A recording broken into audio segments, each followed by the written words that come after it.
தனிப்பெரும் கருணை test batch மாணவர்கள் அனைவருக்கும் அன்பு வணக்கங்கள். நம்ம லாஸ்ட் கிளாஸ் ஃபஸ்ட்டு டெஸ்ட்டுடைய பாலிட்டி எக்ஸ்பிரஷன் பார்த்துருப்போம். இன்றைக்கி பார்க்க போகிறது இரண்டாவது டெஸ்ட்டுக்குரியது. ஸோ இதுக்குரிய போர்ஷன் பாருங்கள்.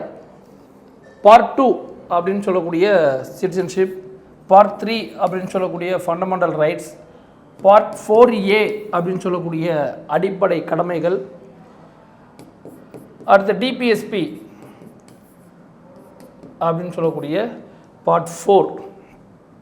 ஸோ இப்போ பார்ட் 2, 3, 4 அண்டு 4A இதான் பார்க்க போகிறோம்.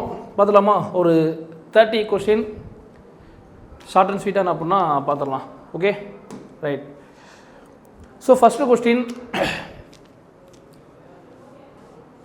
கூற்று காரணம் கொஸ்டின். இந்திய அரசியலமைப்பின் சட்டப்பிரிவு 15 சப்கிளாஸ் 1 என்ன சொல்லுது? எந்த ஒரு குடிமகனுக்கும் எதிராக பாகுபாடு காட்டுவதை தடை செய்கிறது. அப்படியா? எஸ், கரெக்டு தான். பாகுபாடு காட்ட தடை செய்து தான். ரெண்டாவது காரணம் மதம், இனம், ஜாதி, பாலினம் அல்லது பிறப்பிடம் ஆகியவற்றின் அடிப்படையில் ஒருவரை தாழ்வாக நடத்துவது சட்டத்திற்கு புறம்பானது அப்படின்னு சொல்லுது. ஸோ இதுவும் கரெக்டு தான். பட் பாகுபாடு காட்டக்கூடாதுன்னு சொல்லிட்டான் இதில் பார்ட் 15ல். ஆனால் நம்ம ரிசர்வேஷன் இதெல்லாம் பார்ப்போம் இல்லையா? அந்த ரிசர்வேஷன் அதெல்லாம் இதில் வருது. இந்த 15னுடைய அந்த கிளாஸில் தான் என்ன பண்ணால் வருது. 15 கிளாஸ் 1, 2ங்கிறது என்ன பண்ணால் தெரியும் நம்மளுக்கு. பொது வெளிகளில், தியேட்டர் அந்த மாதிரியான இடங்களில், என்டர்டைன்மெண்ட் மாதிரியான இடங்களில் பாகுபாடு காட்டக்கூடாது அப்படிங்கிறது 15 சப் கிளாஸ் 2ல் வரக்கூடியது. 3 நம்மளுக்கு தெரியும், விமன்ஸ் அண்டு சில்ட்ரன்ஸுக்கானது. விமன்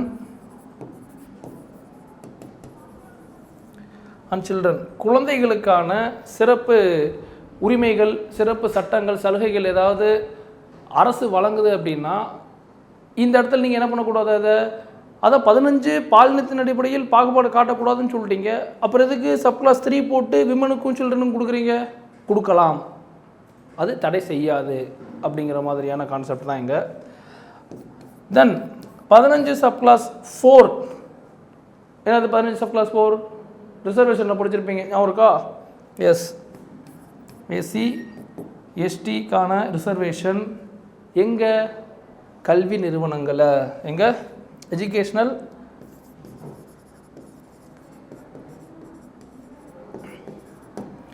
இன்ஸ்டிடியூஷன்ஸில் யாருக்கு? தாழ்த்தப்பட்டவர்கள் மற்றும் பழங்குடியினருக்கான சிறப்பு சலுகைகளை பற்றி சொல்லக்கூடியது 15 சப்கிளாஸ் 4 அப்படின்னு சொல்லக்கூடியது. தென் இதில் ஃபஸ்ட் அமெண்ட்மெண்ட் போட்டு என்ன பண்ணோம் அப்படின்னா ஓபிசிக்கும் ரிசர்வேஷன் அப்படிங்கிறத உள்ளே சேர்த்தோம். எதில்? ஆமாம், 15 சப்கிளாஸ் 4ல். தென் அதுக்கடுத்து 93rd கான்ஸ்டியூஷன் அமெண்ட்மெண்ட் போட்டு தனியாக 15 சப்கிளாஸ் 5 இந்த ஓபிசி தூக்கி என்ன பண்ணியாச்சு? தனியாக போட்டாச்சு. சரியா? ரைட். அதுக்கடுத்து 15 சப்கிளாஸ் 6 போட்டு விட்டு என்ன பண்ணியாச்சு? ஆமாம், இடபிள்யூஎஸ் எக்கனாமிக்கலி வீக்கர் செக்ஷனுக்கு ரிசர்வேஷன் கொடுத்தாச்சு.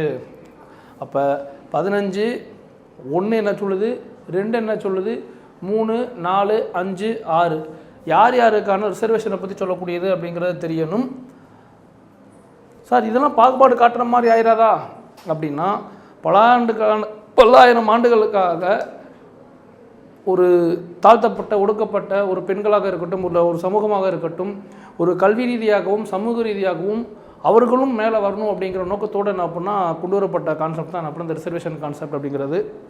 ஸோ இது நம்ம யூனிட் 9 அப்படின்னு ஒன்று கொண்டு வரதுக்கு முன்னாடி, தமிழ்நாடு அட்மினிஸ்ட்ரேஷன் கொண்டு வரதுக்கு முன்னாடி இந்த ரிசர்வேஷன் கான்செப்ட் நம்மளுக்கு சிலபஸில் இருந்துச்சு. எங்கே இருந்துச்சு அப்படின்னா பாலிட்டியில் இந்த போர்ஷன்லையும் பார்ட் 15 பார்த்துருப்போம், சாரி 16.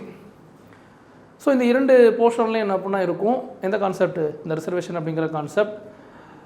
பாகுபாடு காட்டலைன்னா தான் பாகுபாடு காட்டுற மாதிரி ஆயிரும் அப்படின்னு சொல்லுவாங்க. சரியா? ரைட். ஸோ அப்போ ரெண்டுமே சரியானது தான்.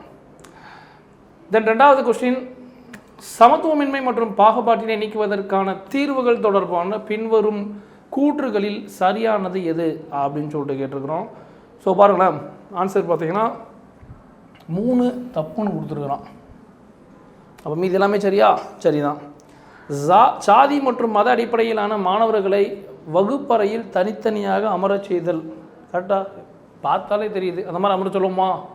கண்டிப்பாக சொல்ல மாட்டோம். ரைட்டா? ரைட். ஸோ அப்போ பாகுபாட்டினை நீக்குவதற்காக தீர்வுகள்னு சொல்லியிருக்குது. இது பாகுபாட்டை ஏற்படுத்தலை செய்யும், இது எங்கே நீக்கும்? அப்போ இது தப்பு. அப்போ மீதி என்னது?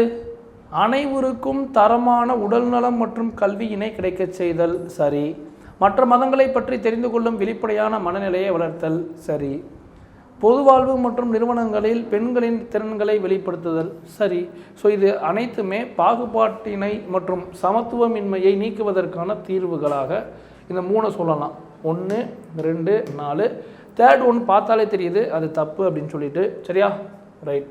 ஸோ இது ஒரு previous year question. Then next, சட்டத்திற்கு முன் அனைவரும் சமம் என்று கூறும் இந்திய அரசியலமைப்பின் சட்ட பிரிவு எதுன்னு பார்த்தீங்கன்னா ஆர்டிகல் 14. எஸ். ஸோ அப்போ ஈக்குவாலிட்டி பிஃபோர் லா ஈஸியான ஒரு கொஸ்டின். தென் இந்திய நாடாளுமன்றத்திற்கு இந்திய அரசியலமைப்பின் எந்த விதி குடியுரிமையை பெறுதல் மற்றும் நீக்குதல் தொடர்பான சட்டங்களை இயற்றும் அதிகாரம்? யாருக்கு சட்டங்களை இயற்றும் அதிகாரம்? பார்லிமெண்ட்டுக்கு அதிகாரம். யாருக்கு? Yes, empowers the parliament. Article என்னது? நல்லா தெரியும், ஆர்டிகல் 11.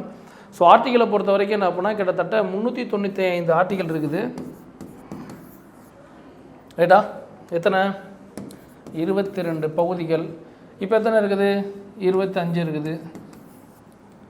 இப்போ 400க்கு மேலே போயிருச்சு. 400க்கும் மேற்பட்ட ஆர்டிகல் இருக்குது. இருக்கா? எஸ். இப்போ நான் என்ன கேட்குறேன்னா, இப்போ 22 பகுதிகள் அப்போ இருந்துச்சு, இப்போ 25 பகுதிகள் இருக்குது அப்படின்னு சொல்கிறாங்கன்னு வச்சுக்கோங்களேன். அப்போ எனக்கு நான் ஒன்று கேட்கேன், 23, 24, 25 பகுதி என்ன சொல்லுங்க கேட்டால் கிடையாது. அப்படி ஒன்றே கிடையவே கிடையாது. உள்ளே இன்சர்ட் பண்ணியிருப்போம். என்ன பண்ணியிருப்போம்? ஆமாம், என்ன இன்சர்ட் பண்ணியிருப்போம்? அப்போ 22 பாட்டு இருந்துருக்குது, -1 21 பாட்டு ஆயிருமா, +4 25. அப்போ இந்த -1ங்கிறது 7th பார்ட்.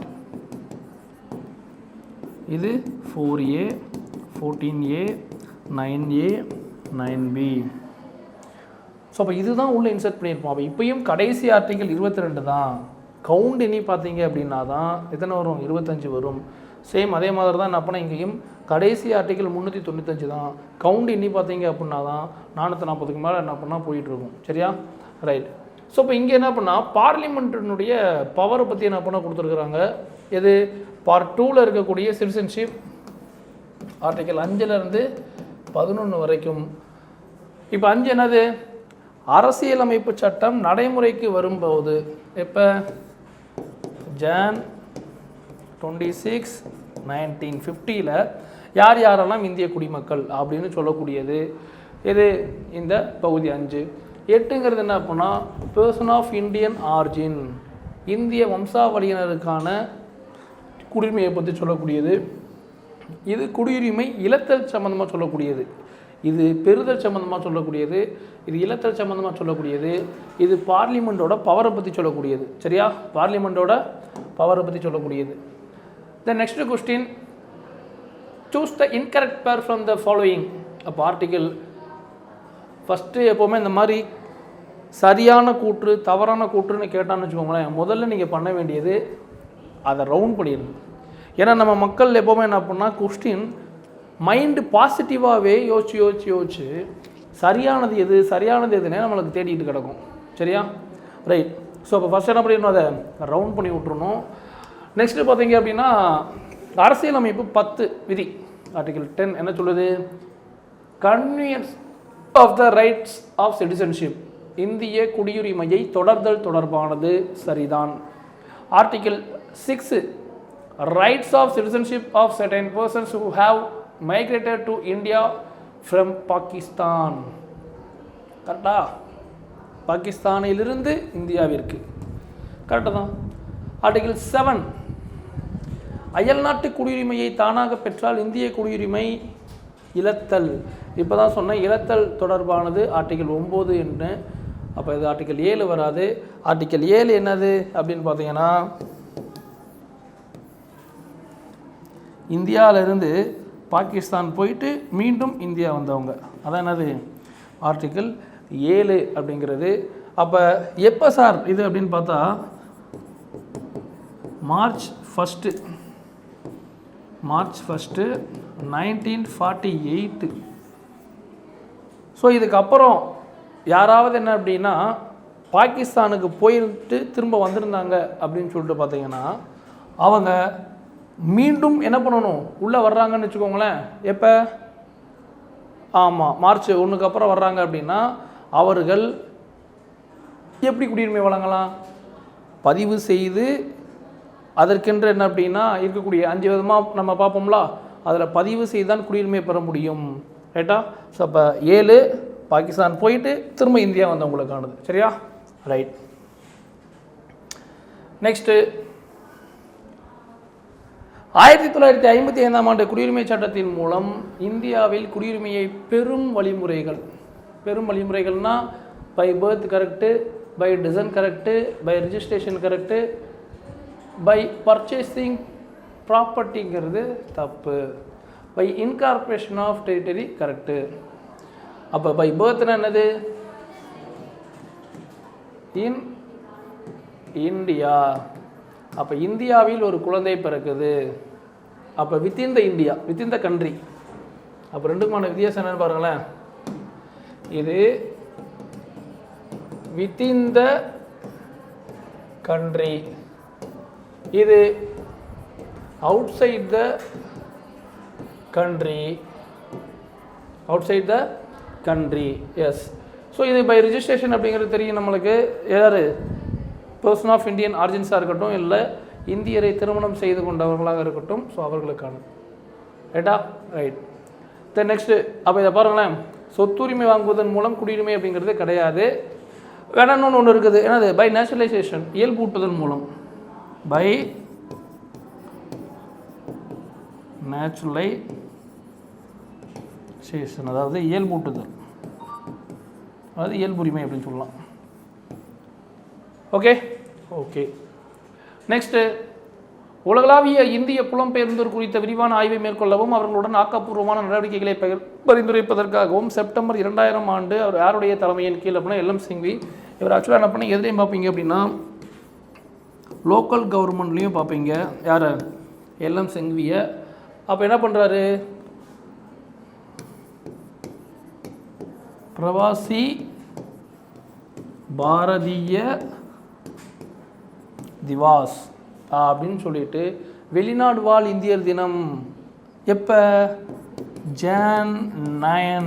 அப்போ ஜனவரி 9 அந்த தேதியை வெளிநாடு வாழ் இந்தியர் தினமாக கொண்டாடலாம் என்று பரிந்துரைக்கிறார். யார் பரிந்துரைக்கிறார்னா எல்எம் சிங்வி. யார் இவரை போட்டதுன்னு பார்த்தா வாஜ்பாய். ஏன்னா அப்போதைய பாரத பிரதமர் யார் அப்படின்னா வாஜ்பாய். எதுக்கு சார் போடுறாங்க? வெளிநாட்டில் இருக்கிறவங்க என்ன பண்ணால் போனால் போயிட்டு போட்டுமே என்ன இப்போ அப்படின்னு சொல்லிட்டு விட முடியாது. இப்போ ஒரு ஆள் என்ன பண்ணால் அங்கே நாசாவில் வேலை பார்க்குறாரு. அப்போ நாசாவில் வேலை பார்க்குற ஒருத்தவங்க ரிட்டையர் ஆகிடுறாங்க. ரிட்டையர் ஆகிட்டு திரும்ப இங்கே பேக் டு இந்தியா வர்றாங்க. அப்போ அவங்களே என்ன பண்ணால் சும்மா விட்டுற முடியுமா? அப்போ அந்த எக்ஸ்பீரியன்ஸை, அந்த டெக்னாலஜியை, அங்கே கற்றுக்கிட்டதை அவங்க சொந்த தாய்நாட்டுக்காக யூஸ் பண்ணிக்கலாமா? இல்லை இங்கேருந்து வெளிநாட்டில் போன ஒருத்தர் என்ன பண்ணுறாரு? அங்கே ஏதோ ஒரு பெரிய பிஸ்னஸ் மேன் ஆகிட்டார். அப்போ அவரை இங்கே என்ன பண்ண சொல்லலாம்? இன்வெஸ்ட் பண்ண சொல்லலாம். அப்போ அவங்களுடைய டெக்னாலஜி, அவங்க கற்றுக்கிட்ட டெக்னாலஜியாக இருக்கட்டும், இல்லை அவங்க சம்பாதிச்ச பணமாக இருக்கட்டும், ஏதோ ஒரு வகையில் இந்தியாவிற்கு அது பயன்படும். அப்போ அவர்களை அப்படியே விட்டுறக்கூடாது. ஸோ அவர்களையும் நம்ம கைக்குள்ளே வச்சுக்கணுங்கிறதுக்காகத்தான் யார் ரெக்கமெண்ட் பண்ணுறா? எல்எம் சிங்கை ரெக்கமெண்ட் பண்ணுறாரு. அப்போ அவர்களுக்கென்று தனியாக ஒரு தினமாக நம்ம அனுசரிக்கலாம் அப்படின்ட்டு. இப்போ இதை நம்ம என்ன தினமாக, எந்த டேட்டை நம்ம அனௌன்ஸ் பண்ணலாம் அப்படின்னு சொல்லிட்டு பார்த்தா, நம்ம காந்தியடிகள் இருக்கார் இல்லையா, 1915 Jan 9 எங்கே வர்றாரு? தென்னாப்பிரிக்காவிலிருந்து இந்தியா வந்தடைந்த நாள் தான் அந்த ஜனவரி 9. அந்த ஜனவரி 9 என்னது? தென்னாப்பிரிக்காவிலிருந்து காந்தியடிகள் இந்தியா வந்த தினம். எப்படி அவர் இங்கேருந்து சாதாரண என்ன பண்ணால் ஒரு அட்வொகேட்டாக போகிறாரு. அங்கே அவர் சந்தித்த பிரச்சனைகள், அவர் எதிர்கொண்ட அந்த பாகுபாடு, இனவெறி, அவர் அங்கே மேற்கொண்ட என்ன அப்படின்னா சத்தியாகிரகம், இது இங்கே அவரை ஒரு மிகப்பெரிய ஒரு தலைவராக, இந்தியாவிற்கே சுதந்திரம் வாங்கி தரும் அளவிற்கு ஒரு மிகப்பெரிய ஆளாக உயர்த்தி இருக்கிறது என்றால், அப்போ ஒரு காந்தி வந்து நம்ம நாட்டுக்கே சுதந்திரம் கிடைக்குதுன்னா, அப்போ எவ்வளோ பேர் நான் இதே மாதிரி வெளிநாட்டுக்கு போயிட்டு நிறைய எக்ஸ்பீரியன்ஸோடு இருப்பான். அப்போ அவனுடைய எக்ஸ்பீரியன்ஸை நம்ம என்ன பண்ணிக்கணும், யூட்டிலைஸ் பண்ணிக்கணும். அப்படிங்கிற ஒரே ரீசனுக்காக தான் என்னது இந்த தினத்தை நம்ம கொண்டாடிக்கிட்டு இருக்கிறோம். பிரவாசி பாரதிய திவாஸ் எப்போ இருந்து கொண்டாடுறோம்? 2003 கொண்டாடுறோம். எப்போ இருந்து கொண்டாடுறோம்? 2003 ஆமாம் 2015 வரைக்கும் வருஷம் கொண்டாடிட்டு இருந்தோம். 2015 அப்புறம் 2 years ஒன்ஸு அப்படிங்கிற மாதிரி என்ன பண்ணால் செலிப்ரேட் பண்ண ஆரம்பிச்சிட்டோம். அப்போ 3 15 வரைக்கும் 2004, 2005, 2006 செலிப்ரேட் பண்ணிகிட்டு இருந்தோம். 2015 அப்புறம் என்ன பண்ணிட்டோம்? ஆமாம் 2 years once. After 2015 2 year once. Right. So இப்போ தெரியும் நினைக்கிறேன். இதே எல்எம் சிங்கி தான் மேலே பார்த்தோம். பல்வந்த் ராய் மேத்தா, அசோக் மேத்தா, எல்எம் சிங்வி. அதாவது பஞ்சாயத்து ராஜை அரசியலமைப்பில் சேர்க்கணும்னு ரெக்கமெண்ட் பண்ண ஆள் தான் என்ன பண்ணால் இவர் யார்? எல்எம் சிங்வி. அதே ஆள் தான் இவரும். Next, which of the following statement regarding Pravasi Bharatiya Divas. So அதே தான் இங்கேயும் கொடுத்துருக்காங்க. 2003 இப்போ தான் பார்த்தோம். ஸோ கரெக்டு தான். இந்த தினம் ஒவ்வொரு ஆண்டும் ஜனவரி 9 அன்று உள்துறை அமைச்சகம் கிடையாது, வெளியுறவு அமைச்சகம். இந்த தினம் 2015 முதல் 2 இப்போ தான் சொன்னேன். அதே தான். அப்போ 2 சரி தான். அப்போ 1, 3 சரி, 2 மட்டும் தவறு, 9 கரெக்டு தான். Next question. 2025 ஆண்டு ஜனவரி மாதம் ஒடிசாவின் புவனேஸ்வரில் நடைபெற்ற 18வது பிரவாசி பாரதிய திவாஸ். எத்தனாவது பிரவாசி பாரதிய திவாஸ்? அதோடைய தீம் என்ன அப்படின்னு சொல்லிட்டு கேட்குறாங்க. என்ன தீம் பார்த்துலாமா? இப்போ ரீசண்டாக நம்மளுடைய அனைத்து திட்டங்களிலும் ஒரு பாயிண்ட் இருக்கும். என்ன பாயிண்ட்டு? விக்ஷித் பாரத். என்னது? விக்ஷித் பாரத். என்னது இது? வளர்ந்த பாரதம். அந்த வளர்ந்த பாரதத்திற்கான ஒரு மோட்டோவோட, ஒரு எய்மோட, ஒரு கோலோட என்ன பண்ணால் ஓடிக்கிட்டு இருக்கிறோம். 2047 இந்தியாவை ஒரு வளர்ந்த நாடாக மாற்றுவது தான் இதனுடைய குறிக்கோள். எப்போ? அதான் சார் 2047. நம்ம எப்போ சுதந்திரம் வாங்கிக்கணும்? 1947. 100 வருஷத்துக்குள்ளக்க இப்படி இருக்கிற இந்தியா இப்படி மாறணும் அப்படின்னு சொல்லுவோம் இல்லையா? அதே தான். Okay, right. அப்போ எதுக்கு இது? புலம்பெயர்ந்தோரின் பங்களிப்பு எதற்கு? வளர்ச்சியடைந்த இந்தியாவை உருவாக்குவதற்கு புலம்பெயர்ந்த இந்தியர்களின் பங்களிப்பு இருக்க வேண்டும் அப்படிங்கிற தீமோட இது 18வது பிரவாசி பாரதிய திவாஸ் எங்கே நடந்திருக்குது? ஒடிசாவின் புவனேஸ்வரில். கிளியர்? ஓகே. நெக்ஸ்ட், இந்திய குடிமக்களுக்கு மட்டுமே உரிய அடிப்படை உரிமைகள். ஆமாம், இது ஈஸியானது தான். 15, 16, 19, 29, 30. அவ்வளோதான். இந்த மாதிரி செட்டில் ஞாபகம். 15 இங்கே 30, 16 இருக்கா? 15க்கு அப்புறம் அது அப்படியே 6 திருப்பி போட்டிங்கன்னா 9. ஓகே, இந்த 30க்கு முன்னாடி இருக்கிறதையும் போட்டுருங்க. அப்போ 15, 16, 19, 29, 30. நான் இப்படி தான் மைண்டில் வச்சுருக்கிறேன். இப்படி பார்த்தோன்னா குழப்பி விட்ருவேன் எனக்கு. சரியா? ரைட். அதாவது மனப்பாடம் பண்ணுறது என்ன அப்படின்னா, நம்ம ஒரு ஆர்டரில் என்ன பண்ணிக்கணும், எப்படி வச்சா நம்மளுக்கு மைண்டில் நிற்குமோ அப்படி வச்சுக்கணும். சரியா? ஓகே. நெக்ஸ்ட்டு, இந்திய அரசியலமைப்பின் பகுதி 3 இந்தியாவின் மகா சாசனம் என்று அழைக்கப்படுகிறது. எஸ், கரெக்டு தான். மேக்னா கர்ட்டா 1815 அடிப்படை உரிமைகளின் மகா சாசனம்னா அவர் இங்கிலாந்து மன்னர் ஜான் அவர்கள் கொடுத்தது. இங்கே இந்திய அரசியலமைப்பில் இந்தியாவின் மகா சாசனம் எது? பார்ட் 3 என்னது? Fundamental rights. ஸோ அதுதான் மேக்னா கர்ட்டா ஆஃப் இந்தியா. ஓகே, இது கூற்று. காரணம் பாருங்களேன், இந்திய அரசியலமைப்பில் அடிப்படை உரிமைகள் ரஷ்ய நாட்டின் அரசியலமைப்பிலிருந்து எடுக்கப்பட்டது கிடையாது, அமெரிக்கா.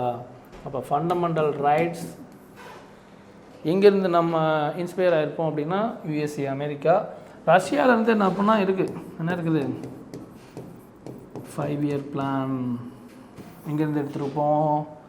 5 ஆண்டு திட்டங்கள் ரஷ்யா. அது போக பிரியாம்பிள் என்ன பார்த்துருப்போம்? எஸ், 3 ஜஸ்டிஸ் 3 நீதிகள் பார்த்துருப்போம் இல்லையா? ஸோ இப்போ இதெல்லாம் என்ன அப்படின்னா எங்கேருந்து எடுத்தது? அது போக அடிப்படை கடமைகள் ஃபண்டமெண்டல் டியூட்டிஸ் எங்கேருந்து எடுத்தது? ரஷ்யா. ஸோ அதெல்லாம் ரஷ்யாவிலிருந்து எடுக்கப்பட்டது. சரியா? ரைட். ஸோ அப்போ அது யூஎஸ்ஏ தான் ஃபண்டமெண்டல் ரைட்ஸ். அப்போ அடிப்படை உரிமை எங்கே? யூஎஸ்ஏ. அடிப்படை கடமை ரஷ்யா. யூஎஸ்எஸ்ஆர் அப்படின்னு சொல்லக்கூடிய சோவியத் யூனியன் ரஷ்யா. அதுக்கடுத்து அடிப்படை உரிமைகளே இந்திய அரசியலமைப்பில் மிக கடுமையாக விமர்சிக்கப்பட்ட பகுதி அப்படின்னு சொல்லிட்டு yes, most criticised part of the Indian constitution. எது ரொம்ப கிரிட்டிசைஸ் பண்ணியிருப்போம்? எது? 25 பகுதி இருக்குது. அதில் அடிப்படை உரிமைகள் மட்டும்தான் மிகவும் விமர்சிக்கப்பட்ட பகுதி, கிரிட்டிசைஸ் பண்ண பகுதி எது அப்படின்னா அதுதான். சரியா? ரைட். யார் சொல்கிறா? அண்ணல் அம்பேத்கர் அவர்கள் சொல்கிறார். எது? அடிப்படை உரிமைகள் தாங்க அப்படின்னு. ஆனால் இன்றைக்கி அந்த அடிப்படை உரிமைகள் தான் அரசியலமைப்புக்கே ஒரு கார்டியன் மாதிரி, ஒரு கார்டு மாதிரி. எது? இந்த அடிப்படை உரிமைகள். ரைட்டா? Heart and soul of the constitution பார் ஒரு ஆர்டிக்கலில். இந்த அடிப்படை உரிமைகள் இருக்கக்கூடிய ஆர்டிகல் 32 என்ன சொல்கிறாரு? Heart and soul of the constitution அப்படிம்பார்.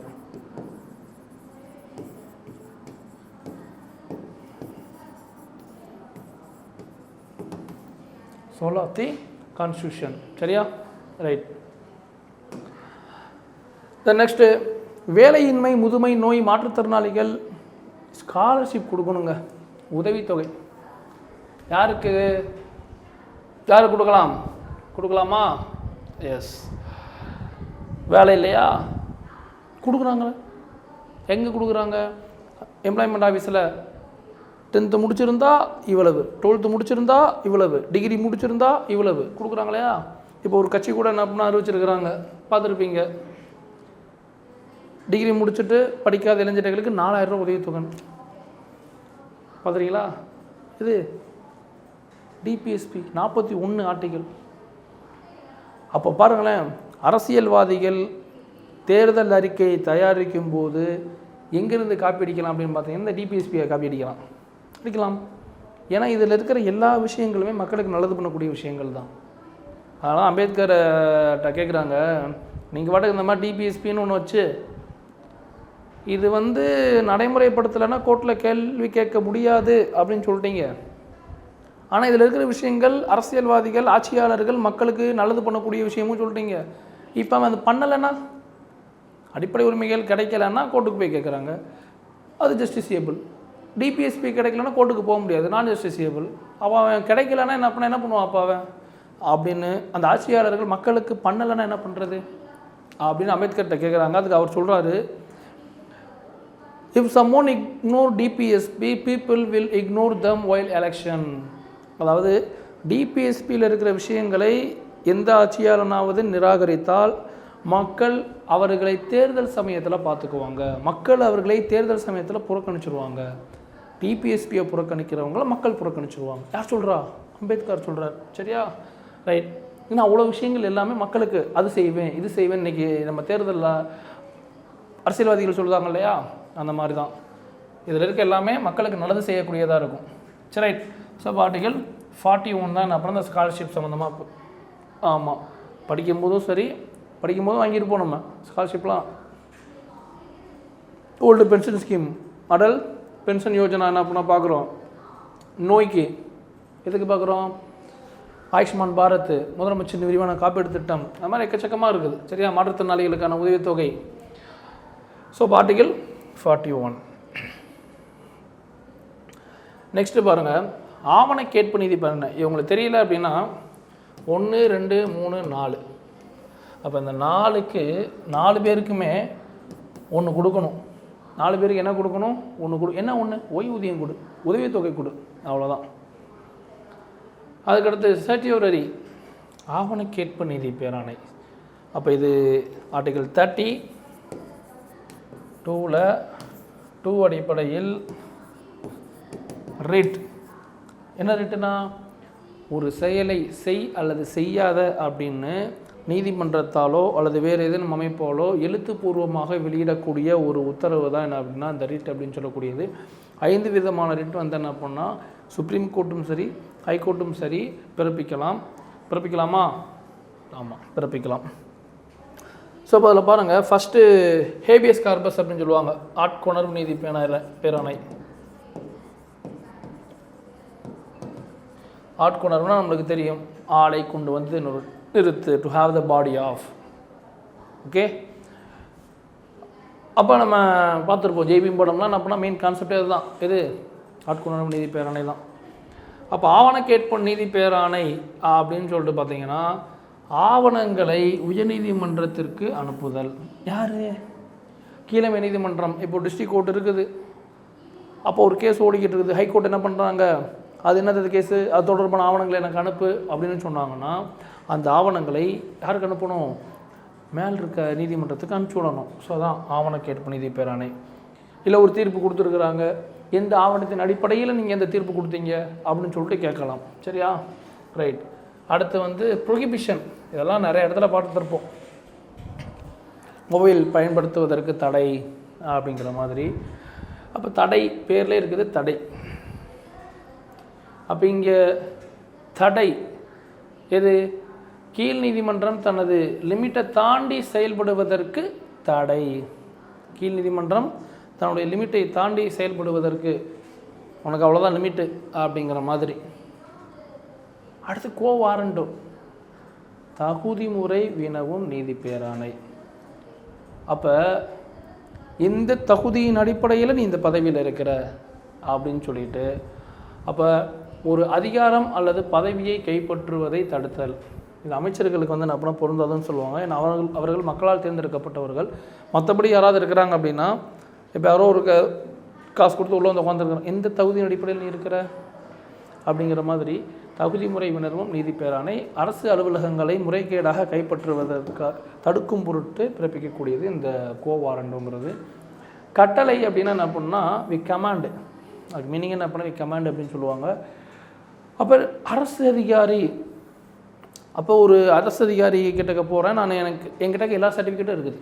இப்போ நான் ஏதோ ஒரு கம்யூனிட்டி சர்டிஃபிகேட்டோ இன்கம் சர்டிஃபிகேட்டோ கேட்குறேன், என்கிட்ட உரிய ஆவணங்கள் இருந்தும் அந்த அரசு அதிகாரி எனக்கு சான்றிதழ் கொடுக்க மறுக்கிறார் அப்படிங்கிற பட்சத்தில் நான் கோர்ட்டில் போகிறேன். அப்போ கோர்ட் என்ன அப்படின்னா இப்போ சரி பார்க்குறாங்க, ஏம்பா இவருக்கு மறைமுகத்துக்கு எல்லா சர்டிஃபிகேட் இருந்து என்ன அப்படின்னா என்ன, அப்போ இந்த சர்டிஃபிகேட்டை இவருக்கு இஷ்யூ பண்ணு அப்படின்னு சொல்லிட்டு என்ன பண்ணுவாங்க, உத்தரவு போடுவாங்க. அப்போ இந்த செயலை செய் அப்படின்னு கட்டளை இருத்தும். அப்போ இதை செயலுறுத்தும் நீதி பேராணைன்னு சொல்லலாம், இல்லை கட்டளை இருத்தும் நீதி பேராணைன்னு சொல்லலாம். செயலுறுத்தும் நீதி பேராணை அல்லது கட்டளை இருத்தும் நீதி பேராணை. ஸோ ரெண்டுமே என்ன பண்ணால் சரிதான். ஸோ அப்படிங்கிறப்ப 2, 3, 1, 4 அரசு அதிகாரி தனது பணியை செய்ய உத்தரவிடுதல்.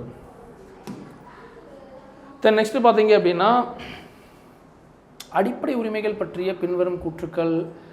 பகுதி 3ல் 12லிருந்து 32 கிடையாது, 35 இருக்கா? எஸ். இந்திய குடிமக்களுக்கு மட்டுமே அளிக்கப்படுகின்றன அப்படிலாம் இல்லை. இந்திய குடிமக்களுக்கு இப்போ தான் பார்த்தோம், 15, 16, 19, 29, 30 பார்த்தோம் இல்லையா? ஆமாம். ஸோ அப்போ இதெல்லாம் என்னது, இந்தியன் சிட்டிசனுக்கு மட்டுமே கிடைக்கக்கூடியது. அப்போ இது போக மீதி இருக்கு இல்லையா, இதை தவிர்த்து மீதி இருக்கிற அனைத்துமே வெளிநாட்டுக்காரரும் கிடைக்குதானா, இது ஏலியன்ஸுக்கு கிடைக்கக்கூடியது. சாரி, இது சிட்டிசனுக்கு, இந்தியன் சிட்டிசனுக்கு கிடைக்கக்கூடியது, அது ஏலியன்ஸுக்கு கிடைக்கக்கூடியது. அப்போ குடிமக்களுக்கு மட்டும் கிடையாது, வெளிநாட்டவருக்கும் உரிமைகள் கிடைக்குது. ஸோ அதனால் இது தப்பு. இது 32 கிடையாது, 35 வரைக்கும், அதனால் அது தப்பு. சரியா? ரைட். எத்தனை விதமான அடிப்படை உரிமைகள் இருக்குது? ஸ்டார்டிங்கில் 7 வகை, இதெல்லாம் தெரியும் உங்களுக்கு பேசிக்காக. டேட்டா என்னென்னது? 14 to 18, 19 to 22, 23, 24, 25, 26, சரி 28, 29, 30, 31, 32, அப்போ எத்தனை இருக்குது? 7 வகைனா 1 2 3 4 5 6 7. இல்லை இந்த 7 வகையில் 31 வந்து சொத்துரிமை தெரியும் நம்மளுக்கு. இந்த சொத்துரிமையை தான் 1978 44வது சட்ட திருத்தத்தின்படி தூக்கி பகுதி 12ல் 307 சேர்த்தோம். அதான் தெரியும் உங்களுக்கு, பேசிக்கானது. இந்தியாவில் அடிப்படை உரிமைகள் தொடர்பான பின்வரும் கூற்றுகளில் சரியானது எது அப்படின்னு சொல்லிட்டு கேட்டிருக்கிறாங்க. அடிப்படை உரிமைகள் இந்திய அரசியலமைப்பின் மூலக்கல் என்று அழைக்கப்படுகிறது. எஸ், கரெக்டு தான். கார்னர் ஸ்டோன் அப்படின்னு சொல்லுவாங்க.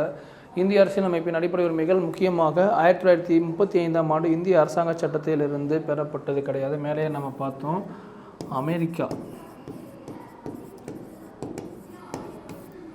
அமெரிக்காவிலிருந்து பெறப்பட்டது. 1928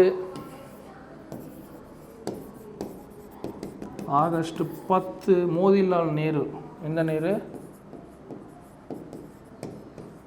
மோதிலால் நேரு அறிக்கை ஒன்று லான்ச் பண்ணுறாரு. அந்த அறிக்கையில் 19 வகையான அடிப்படை உரிமைகள் இருந்ததாக சொல்லுவாங்க. எஸ், இருந்துச்சு தான். ஸோ அதுவும் கரெக்டு தான். அப்போ 1 3 சரி, 2 தப்பு. அதுக்கடுத்து பார்த்தீங்க அப்படின்னா அடிப்படை உரிமைகள் அவற்றின் விதிகளின் அடிப்படையில் சரியான, இப்போ தான் நம்ம பார்த்தோம், என்ன பார்த்தோம்? சமத்துவ உரிமை 14-18, சுதந்திர உரிமை, சுரண்டலுக்கு எதிரான உரிமை, சமய சுதந்திர உரிமை, அதுக்கடுத்து கல்வி கலாச்சாரம் பெறும் உரிமை, அரசியலமைப்புக்குட்பட்ட தீர்வு காணும் உரிமை 32. ஸோ அப்போ 5 6 3 4 1 D is the correct answer. பேசிக்கான கொஸ்டின் தான், இதெல்லாம் அதை போடக்கூடாது. பின்வரும் எந்த அடிப்படை உரிமையானது கீழ்கண்டவர்? தீண்டாமைக்கு எதிரான பாதுகாப்பு. இப்போ இதில் பாருங்கள், தீண்டாமைக்கு வந்து என்ன அப்படின்னா ஆர்டிக்கல் நம்மளுக்கு தெரியும் 17. தீண்டாமை ஒழிப்பு, அபாலிஷன் ஆஃப் அன்டச்சபிலிட்டி. அப்போ 17ங்கிறது எதுக்குள்ளே இருக்குது? சமத்துவத்துக்குள்ளே தானே இருக்குது. அப்போ சமத்துவ உரிமை. Okay, clear? S.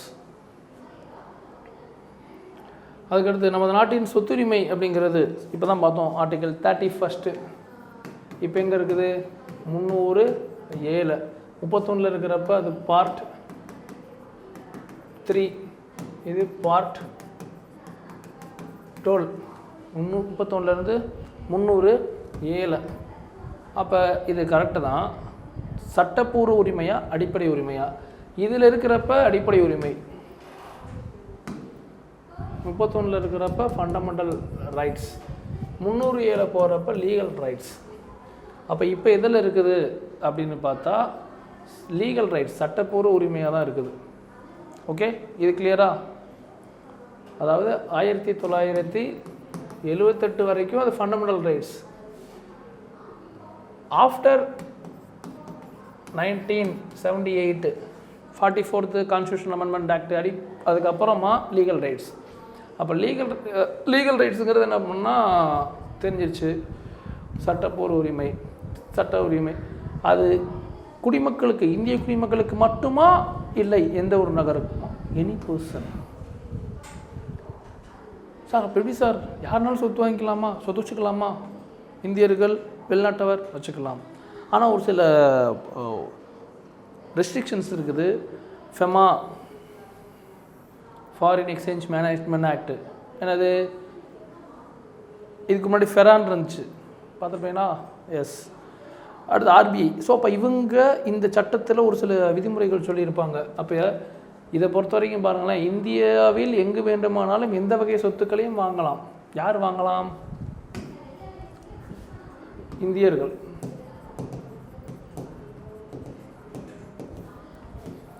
வெளிநாட்டுக்காரங்க residential, commercial. எப்போ?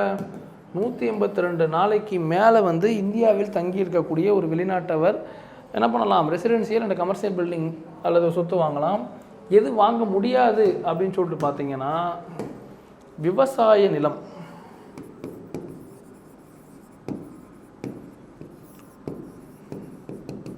தோட்டக்கலை பயிரிடும் நிலம். விவசாய நிலம், தோட்டக்கலை பயிரிடும் நிலம்.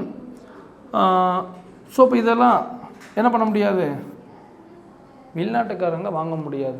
சரியா? விவசாய நிலம், தோட்டக்கலை பயிரிடும் நிலம், இது யார் வாங்க முடியாது, வெளிநாட்டுக்காரங்க வாங்க முடியாது. ரெசிடென்சியலும் கமர்ஷியலும் வாங்கிக்கலாம். ஒரு சில ரெஸ்ட்ரிக்ஷன் இருக்குது. பட் ஆனால் அனைவருக்குமானது தான். ஒரு சில கண்டிஷன்ஸ் இருக்குது. இப்போ 15 பார்க்குறோம்ல, பாகுபாடு காட்டக்கூடாது. ஆனால் ஒரு சில ரெஸ்ட்ரிக்ஷன் இருக்குது. பாகுபாடு காட்டுவேன். 15 சப்-கிளாஸ் 3 பெண்கள் மற்றும் குழந்தைகளுக்கு, 4 SC/STக்கு, 5 OBCக்கு, 6 EWSக்கு பார்க்குறோமா? ஸோ அந்த மாதிரி இது. கீழ்காணும் இணைகளில் எத்தனை இணைகள் சரியாக பொருந்தியுள்ளது அப்படின்னு சொல்லி கொடுத்துருக்குறாங்க. பாகுபடுத்துவதை தடை செய்தல், prohibition of preventive detention. பாகுபடுத்துவதை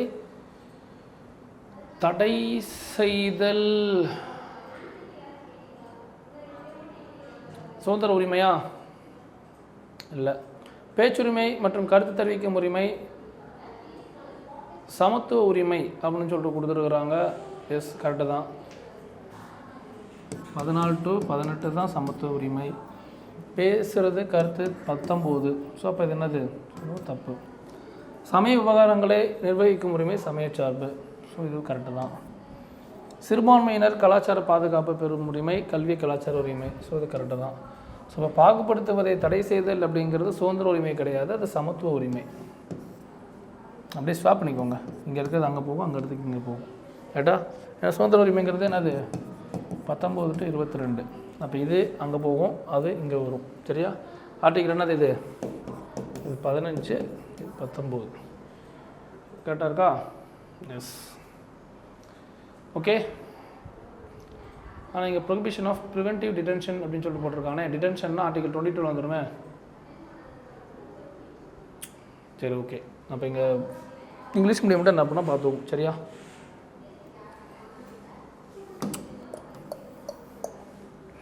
no discrimination. Okay. அதுக்கடுத்து தடையுறுத்தும் நீதி பேராணைகள் தொடர்பான பின்வரும் கூற்றுகளை கவனிக்க அப்படின்னு சொல்லிட்டு கொடுத்துருக்காங்க. நீதி பேராணையானது உயர்மட்ட நீதிமன்றம், கீழ்நிலை நீதிமன்றம் அல்லது தீர்ப்பாயங்கள் தங்களின் அதிகார வரம்பை மீறி நடப்பதை தடுக்கும் விதமாக வழங்கப்படுகிறது. சரிதான். அதிகார வரம்பு அதிகமாக இருக்கும்போது அல்லது அதிகார வரம்பு இல்லாத போது கீழ் நீதிமன்றங்களுக்கு இது வழங்கப்படலாம். எஸ், கரெக்டு தான். ப்ரொஹிபிஷன் இரண்டும் சரிதான். தவறான இணையை தேர்வு செய்ய அடிப்படை உரிமைகள் தொடர்பான வழக்குகள்னு கொடுத்துருக்குறான். முதல்ல இயர் கரெக்டானு சொல்லிட்டு பார்த்துக்கலாம். கோலக்ராந்த் வழக்கு 67 கரெக்டு தான். மென்டோலா மில்ஸு 80 கரெக்டு தான். கேசவானந்த பாரதி 73 கரெக்டு தான். மேனகா காந்தி 92 கிடையாது, 78, 1978. கடவுச்சீட்டு வழக்கு அப்படின்னு சொல்லுவாங்க. பாஸ்போர்ட் கேஸ், கடவுச்சீட்டு வழக்கு அப்படின்னு சொல்லுவாங்க. ஆக்சுவலாக இது என்ன வழக்கு சார் அப்படின்னு சொல்லிட்டு பார்த்தா, நம்முடைய நேரு ஃபேமிலி தெரியும் இல்லையா, மோதிலால், ஜவஹர்லால் நேரு,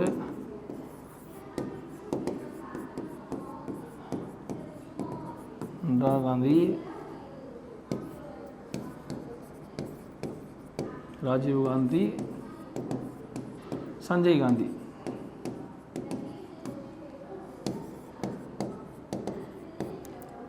ரைட்டா? ரைட். இப்போ இங்கே யார், சோனியா காந்தி.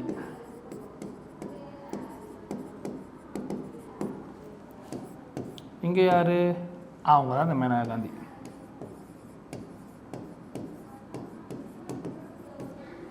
ஸோ அப்போ இவங்க 2 பேரும் கப்பல், அவங்க 2 பேரும் கப்பல். அப்போ இந்திரா காந்திக்கு 2 பசங்க. கிளியர்? நேரு ஃபேமிலி என்ன பண்ணால் அவங்க ஃபேமிலி கொஞ்சம் குழப்பம், அதனால் கொஞ்சம் பார்த்தோம். மோதிலால் நேரு, ஜவஹர்லால் நேரு அவருடைய பையன், அவருடைய மகள் இந்திரா காந்தி. அதுக்கப்புறம் இந்திரா காந்தி அம்மையாருக்கு 2 சன்ஸ்.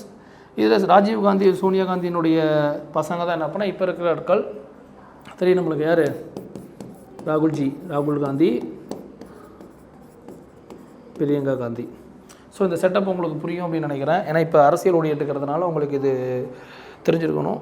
இப்போ இவரும் என்ன பண்ணால் கிடையாது, சஞ்சய் காந்தியும் கிடையாது. ராஜீவ்காந்தி பிரைம் மினிஸ்டராக இருந்தார். 1990 வந்து என்ன அப்படின்னா ஸ்ரீபெரும்புதூரில் வச்சு நம்ம தமிழ்நாட்டில் தான் இறந்துட்டார் இல்லையா. ஆமாம். ஸோ இப்போ இந்த மேனகா காந்தி இருக்கிறாங்க இல்லையா, இவர்கள் வெளிநாட்டுக்கு வந்து என்ன பண்ணால் போகக்கூடாது அப்படின்னு சொல்லிட்டு ஆக்சுவலாக இவங்களை என்ன பண்ணால் ஹவுஸ் அரெஸ்ட் பண்ணிடுவாங்க. ஏன் அப்படின்னு சொல்லிட்டு பார்த்தா இதுக்கு இன்னொரு பேக்ரவுண்டு போகணும் நம்ம, அது ரொம்ப பெருசாக போயிடும். ஏன்னா 1975 எமர்ஜென்சி போடுவாங்க. யார் போடுவா எமர்ஜென்சி? இந்திரா காந்தி அம்மையார் போடுவாங்க. நம்மளுக்கு தெரியும் எதிர்க்கட்சிகள் அனைவரையும் என்ன பண்ணால் ஒரு ஒடுக்குமுறை, ஒரு சர்வாதிகார போக்கு மாதிரி என்ன பண்ணால் சொல்லலாம். அப்போ இந்திரா காந்தி அம்மையார் 1975 போட்ட அந்த அடக்குமுறைகள், எமர்ஜென்சி, எதிர்க்கட்சிகள் செம அதிருப்தியில் இருப்பாங்க. அதனுடைய விளைவு தான் 1977 ஃபஸ்ட்டு யார் வருவா? மொராஜி தேசாய் வராரு. யார் வர்றா? ஃபஸ்ட்டு நான் காங்கிரஸ் பிரைம் மினிஸ்டர் வராரு. ஆக்சுவலாக 75 எமர்ஜென்சி பீரியடில் என்ன பண்ணால் இவருடைய ஃபேமிலி ஆரம்பிச்ச எதிர்க்கட்சிகளுடைய எல்லாத்தையுமே என்ன பண்ணால் ஒரு அடக்குமுறை பண்ணியிருப்பாங்க. இப்போ இவர் வந்தோன்னு என்ன பண்ணுவார் அப்படின்னா இவங்க ஃபேமிலியை என்ன பண்ணால் டார்கெட் பண்ணுவார்.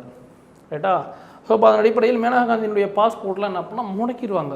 வெளிநாட்டுக்கெலாம் என்ன பண்ணால் போகக்கூடாது அப்படின்னு சொல்லிட்டு. ஆக்சுவலாக இது வந்து இந்த வெளிநாட்டுக்கு போகிறது அப்படிங்கிறது ஆர்டிகல் 21, 19, 21 இது ரெண்டுக்கும் ஒரு டிஃப்ரெண்ட் இருக்குது. 19 நம்மளுக்கு நல்லா தெரியும், இந்தியாவில் எங்கு வேண்டுமானாலும் செல்வதற்கான உரிமை. ஓகே, 19 1 டி சொல்லலாமா? இது இந்தியாவிற்குள் எங்கு வேண்டுமானாலும் செல்லலாம். எது? இது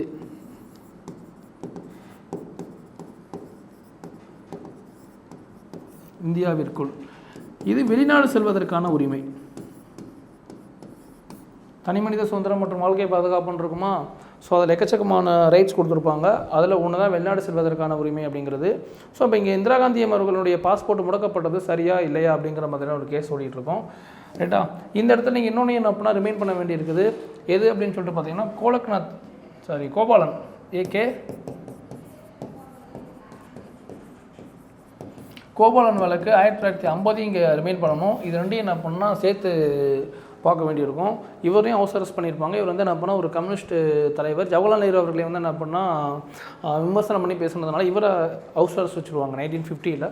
இவருடைய ஃபேமிலி இவர் கேஸ் போடுறப்ப என்ன பண்ணிடுவாங்க அப்படின்னா இவரை ஹவுஸ் அரெஸ்ட்டில் வச்சது சரி அப்படின்னு சொல்லியிருப்பாங்க கோபாலன் அவர்களை. ஆனால் அதே மேனகா காந்தி அவர்களை வந்து என்ன அப்படின்னா நீங்கள் ஹவுஸ் அரெஸ்ட்டில் வைக்கிறப்ப என்ன பண்ணால் அந்த மாதிரிலாம் கிடையாது, அது தப்பு அப்படின்னு சொல்லிட்டு அந்த ஒரு கான்ட்ரவர்சியான ஒரு விஷயங்கள் இருக்கும். ஸோ இந்த ரெண்டையும் என்ன பண்ணால் சேர்த்து பார்க்க வேண்டியிருக்கும். நம்ம கேசஸ் மட்டும் என்ன பண்ணால் தனியாக ஒரு சீரிஸ் கூட என்ன பண்ணால் பார்க்கலாம். சரியா? இப்போ இதுக்கு எக்ஸ்ப்ளனேஷன் மட்டும் பார்த்துக்கலாம். ஸோ இப்போ இதில் வந்து இயர் மட்டும் தப்பு. Okay, right. இன்னும் கோலக்நாத் வழக்கை பொறுத்த வரைக்கும் என்ன பண்ணால் நம்மளுக்கு தெரியும், அந்த ஃபண்டமெண்டல் ரைட்ஸ் சம்மந்தமாக பார்த்துருப்போம் இல்லையா? சரி, எல்லாமே ஃபண்டமெண்டல் ரைட்ஸ் தான். திருத்தலாமா கூடாதா அப்படிங்கிற மாதிரியானது 1951 சஜன் சிங் வழக்கு என்ன சொல்லியிருப்பாங்க? ஃபண்டமெண்டல் ரைட்ஸ் உட்பட அனைத்தையும் திருத்திக்கலாம். கோலக்நாத் வழக்கில் அப்போலாம் திருத்த முடியாது. அப்போ இது முக்கியமான ஒரு இது என்ன பண்ணால் ஆர்டிகிள் 137 வந்து என்ன பண்ணால் கொஞ்சம் இன்டர்லிங்க் ஆகும். எதுக்கு அப்படின்னா கோலக்நாத் கேஸை பொறுத்த வரைக்கும் அதாவது தன்னுடைய உச்சநீதிமன்ற தீர்ப்பை தானே மறுஆய்வு செஞ்ச ஒரு வழக்கு எது அப்படின்னா இந்த வழக்கு தான். ஓகே, கோலக்நாத் வழக்கு அப்படின்னு சொல்லக்கூடியது 1967. ரைட்டா? ரைட். கேசவானந்த பாரதி வழக்கு அது பார்க்கணுன்னா என்ன பண்ணால் அதுக்கு பெரிய கிளாஸாக தேவைப்படும். ஏன்னா அவ்வளோ பெரிய வழக்கு, 13 நீதிபதிகள் கொண்ட வழக்கு அப்படின்னு சொல்லலாம்.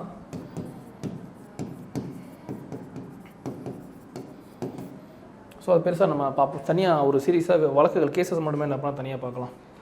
அதுக்கடுத்து கீழ்காண்பன மற்றும் இந்திய அரசியலமைப்பில் அரசு நெறியுறுத்தும் கோட்பாடுகளில் பொருந்தாதது இது அப்படின்னு சொல்லிட்டு கேட்டுக்கிறாங்க. டிபிஎஸ்பியில் இல்லாதது பஞ்சாயத்து ராஜ் அமைத்தல் அப்படிங்கிறது ஆர்டிகல் 40 இருக்குதான். பொது சிவில் சட்டம் யூனிஃபார்ம் சிவில் கோட் அப்படிங்கிறது என்ன பண்ணால் 44 இருக்குதான். நிர்வாகத்திலிருந்து நீதித்துறையை பிரித்தல் ஆர்டிகல் 50 இருக்குதான். சிறுபான்மையினருக்கு கல்வி நிறுவனங்களை நிறுவவும் இது வந்து ஆர்டிகல் 30. இது ஆக்சுவலாக என்ன பண்ணால் ஃபண்டமெண்டல் ரைட்ஸ் டிபிஎஸ்பி கிடையாது. இது ஸோ அப்போ இது ஒன்று தான் தப்பு. நெக்ஸ்ட், அரசு நெறியுறுத்தும் கோட்பாடுகள் பற்றிய பின்வரும் கூற்றுகளில் தவறானது எது அப்படின்னு சொல்லிட்டு கேட்டிருக்கிறாங்க. பகுதி 4 கரெக்டு, 36 to 51 கரெக்டு. பொருளடக்கம் மற்றும் வழிகாட்டுதல் அடிப்படையில் சமதர்மம், காந்தியம் மற்றும் ஸோ இதுவும் என்ன அப்படின்னா கரெக்டு தான். Socialistic, Gandhian and liberal intellectual அப்படிங்கிறது. அதுக்கடுத்து these principles cannot be enforced by court of law. Correct தான். நான் ஜஸ்டிசியபிள். ஸோ 3மே என்ன அப்படின்னா சரி.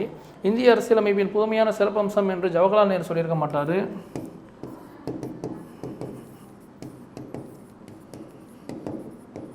பி.ஆர். அம்பேத்கர் அவர்கள் சொல்லியிருப்பாங்க.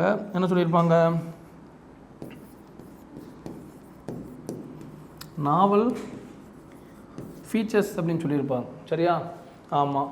அதுபோக என்ன அப்படின்னா கேடி ஷா என்னது பேங்க் செக்கு அப்படின்னு சொல்லியிருப்பார்.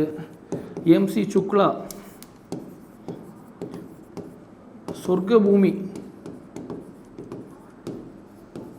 அதாவது டிபிஎஸ்பியில் இருக்கிற விஷயங்களை செயல்படுத்திட்டீங்க அப்படின்னா நாடு சொர்க்க பூமிங்க அப்படிங்கிறாரு எம்சி சுக்லா. இவர் என்ன அப்படின்னா பேங்க் செக் மாதிரி இருக்குங்கிறாரு. இன்னொருத்தர் டஸ்ட்பின் பாரு, யார்? டிடி கிருஷ்ணமாச்சாரி டஸ்ட்பின் அப்படிம்பாரு, குப்பை கூட அப்படிம்பாரு. யார்? டிடி கிருஷ்ணமாச்சாரி. இன்னொருத்தர் கேசிவியர் இருக்கார். அவர் இந்த எலெக்ஷன் ஓடிட்டு இருக்குதுல்ல, எலெக்ஷன் டைமில் பொலிட்டீஷியன்ஸ் கொடுக்குற அந்த எலெக்ஷன் மேனிஃபெஸ்டோ அந்த தேர்தல் அறிக்கை மாதிரி இருக்குது அப்படிங்கிறார். யார்?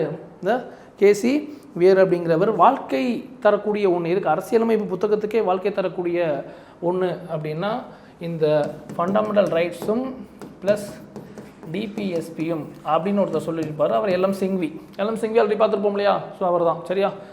ஆமாம். ஸோ இந்த மாதிரி ஒவ்வொருத்தவங்க ஒவ்வொரு மாதிரி சொல்கிறாங்க. இதுவும் நம்ம பார்க்க வேண்டியிருக்குது. இதில் டிபிஎஸ்பியில் இதுவும் நம்ம ஒரு தனி சார்ட்ஸாகவே என்ன பண்ண போடுறேன், யார் யார் டிபிஎஸ்பி சம்மந்தமாக இது என்னென்ன சொல்லியிருக்கிறாங்க அப்படின்னு சொல்லிட்டு.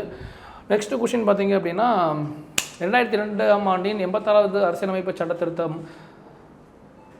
இந்திய அரசியலமைப்பின் எந்த பகுதிகளில் திருத்தம் செய்தது அப்படின்னு சொல்லிட்டு கொடுத்துருக்குறாங்க. இதில் ஆமாம், ஃபஸ்ட்டு டிபிஎஸ்பியில் ஆர்டிகிள் 45ன்னு ஒன்று இருக்கும். 14 வயதுக்கு கீழ் உள்ள குழந்தைகள் அனைவருக்கும் கல்வி மற்றும் ஆரம்ப ஊட்டச்சத்தை வந்து என்ன பண்ணால் பூர்த்தி செய்யும் பொருட்டு அப்படின்னு சொல்லிட்டு, ரைட்டா? இதை என்ன பண்ணியிருப்போம் அப்படின்னா 86th CAA எப்போ 2002 பார்த்தீங்கன்னா 2ஆக பிரிக்கிறேன். <6 to 14. இந்த <6 தூக்கி அப்படியே 45லே வச்சிடுறேன். இந்த 6 to 14 2ஆக பிரிக்கிறேன். எப்படி 2ஆக பிரிக்கிறேன் அப்படின்னா ஃபண்டமெண்டல் ரைட்ஸில் ஒரு ஆர்டிக்கல் 21A, ஃபண்டமெண்டல் டியூட்டிஸில் ஒரு ஆர்டிக்கல் 51A சப்கிளாஸ் K. ரைட்டா? அப்போ பாருங்கள், 6 முதல் 14 வயது வரை உள்ள குழந்தைகள் கல்வி பெறுவது அவர்களின் அடிப்படை உரிமை அப்படின்னு ஃபண்டமெண்டல் ரைட்ஸில் சேர்த்துட்டேன். இங்கே 6 to 14 வயது வரை உள்ள குழந்தைகளுக்கு கல்வி வழங்க வேண்டியது பெற்றோரின் அடிப்படை கடமை அப்படின்னு சொல்லிட்டு இதில் சேர்த்துட்டேன், ஃபண்டமெண்டல் டியூட்டியில் சேர்த்துட்டேன். சரியா? ரைட். ஸோ அப்போ இதில் பாருங்களேன், இதில் இந்த 2002 86வது சட்ட திருத்தத்தை போட்டு தான் இந்த 45 பிரிச்சுருக்கிறேன். 45 பிரித்து ஃபண்டமெண்டல் ரைட்ஸில் ஒன்று சேர்த்துருக்கிறேன், ஃபண்டமெண்டல் டியூட்டிஸில் ஒன்று சேர்த்துருக்கிறேன். அப்போ ஃபண்டமெண்டல் ரைட்ஸும் வரும், ஃபண்டமெண்டல் டியூட்டிஸும் வரும், டிபிஎஸ்பி வரும். கிளியர்? ஓகே. நெக்ஸ்ட்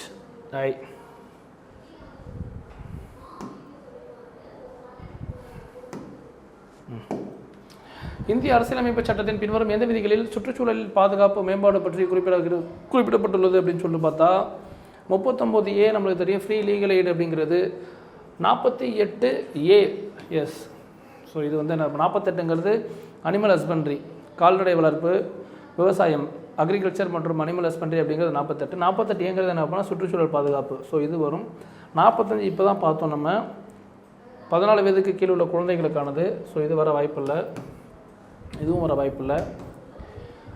51AG அப்படிங்கிறது என்ன பண்ணால் சுற்றுச்சூழல் பாதுகாப்பு.